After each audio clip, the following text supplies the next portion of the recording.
What's up guys, it's UberAsianBurrito here, and today, as you can tell from the title, I built my first ever keyboard ever, and it'll probably be the last.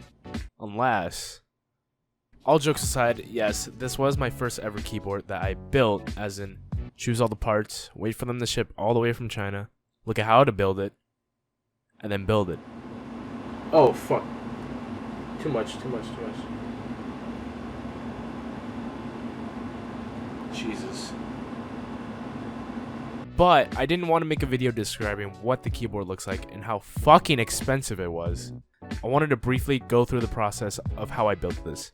First, of course, I had to choose the parts. The websites that I used to buy my parts were AliExpress and KVD Fans. Although, as for the artisan keycaps, I bought those on Etsy, which is a great place to find many different custom-made artisan keycaps of all sorts.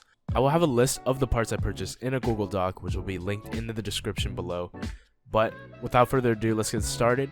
For the case, I went with an acrylic low-profile case. For the plate, I went with an aluminum DZ CNC plate. For the stabilizers, I went with some random cheapo knockoff Cherry MX clip-in stabilizers. And the PCB that I used was the GK64, which is a hot swappable 60% board with a pretty unique layout with the arrow keys and delete key. The GK64 has multiple built-in RGB modes that can also be customized in its software. And for the most important part, for these switches, I use the Zealios purple V2s.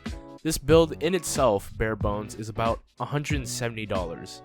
Now the keycaps I purchased are the Sunrise Gradient keycaps. These keycaps are PBT keycaps that have an OEM profile, although the keycap set didn't have a 1-unit shift keycap, so I used the decimal keycap.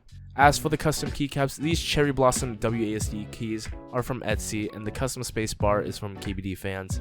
Starting the actual building part of the process, I started off by screwing in the PCB onto the case with styrofoam in between as a dampening pad for the keyboard, then lubing the stabilizers, keeping the switches unlubed. I started putting the switches onto the PCB along with the plate. Lastly, there are the keycaps. On my Twitch, there's a VOD of me putting this together unedited, so if you'd like to see that, I'll have that linked in the description as well.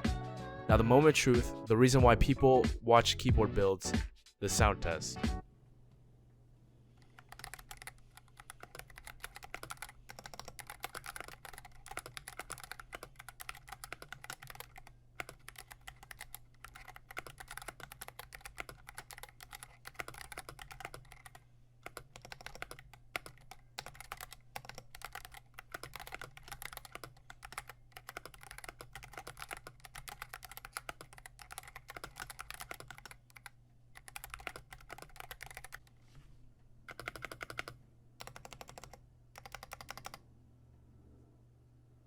This keyboard is exactly how I wanted it to be, and I could not be any more satisfied.